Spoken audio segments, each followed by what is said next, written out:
at this reaction of sodium and um, chlorine.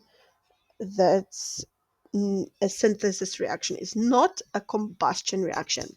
So why is it not a combustion reaction? Because remember, with combustion, it needs to burn in the presence of O2. What does O2 stand for? If you said oxygen, you are correct.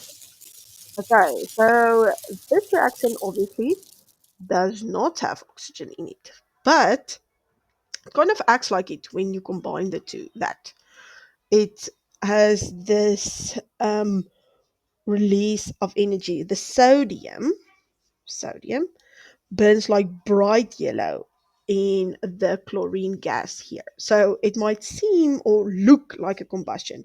So visually, it is combustion like, but chemically, it's not a combustion reaction.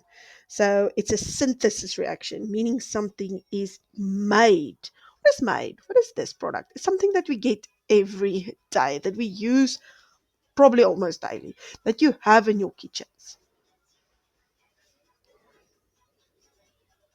If you say salt, you are correct. So that is what is being made. Salt is being made. Okay. So let's go and balance it. Just get this one.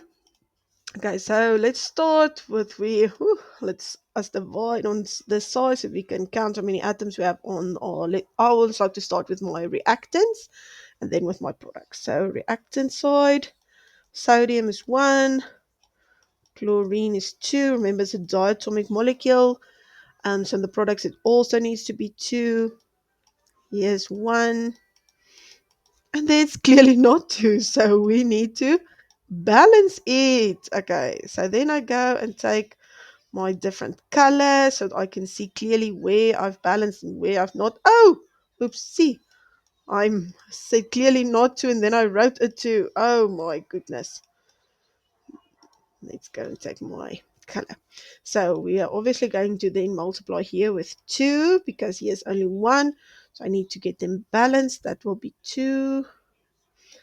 Then I cannot change the subscript. I can only change the coefficient. So if I change the coefficient, I'm going to multiply with 2 throughout the compound.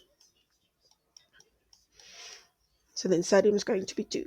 But then sodium is not balanced on this side. So I also need to write 2 there. Okay, then I can go and take my eraser, just erase what needs to be erased, and maybe just change the color if I'm going to rewrite it then with my pen for exams purposes. Now I think it's balanced, so we can just check ourselves, and then yay, there we have our answer. Exciting, exciting. So please like, comment, what are you struggling with? What video do you want to see next, or what question or equation do you want to see next? And then I also put like a little freebie in the chat. It's kind of like a planner if you want to get a little bit more organized for your exams. And then there is also different types of freebies if you want to check them out. Link would be in the comments. Have a nice day.